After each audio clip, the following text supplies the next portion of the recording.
Welcome back, everyone. In our previous class, we discussed data breaches and incident response. Today, we'll focus on international data transfers. Let's dive in. In our globally interconnected world, data often flows across borders. International data transfers involve transferring personal data from the European Union, EU, or the European Economic Area, EEA, to countries outside these regions. GDPR imposes specific requirements and safeguards to protect personal data during such transfers. GDPR provides several mechanisms for lawful international data transfers. These mechanisms ensure that personal data receives an adequate level of protection, even when transferred to countries without equivalent data protection laws.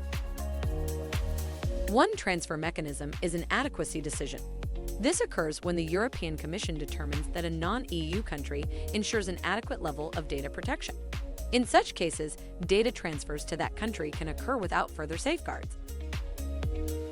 Another commonly used transfer mechanism is the use of standard contractual clauses, also known as SCC.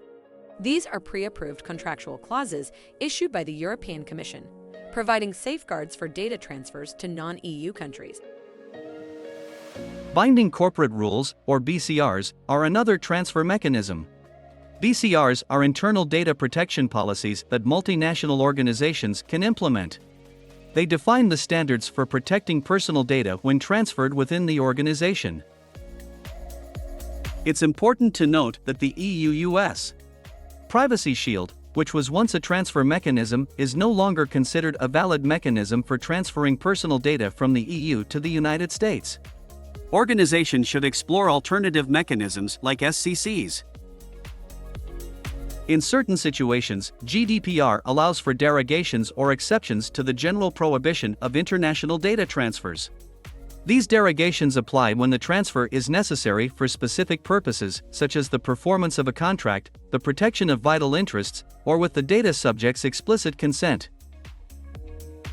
When considering international data transfers, organizations should assess the adequacy of the destination country's data protection laws and consider implementing appropriate safeguards, such as SCC or BCR, to ensure a lawful transfer. That concludes our class on international data transfers. We've explored the mechanisms for lawful transfers, including adequacy decisions, standard contractual clauses, SCCs, binding corporate rules, BCRs, and derogations. In our next class, we'll discuss GDPR compliance for businesses. Thank you for your participation, and we will see you in the next session.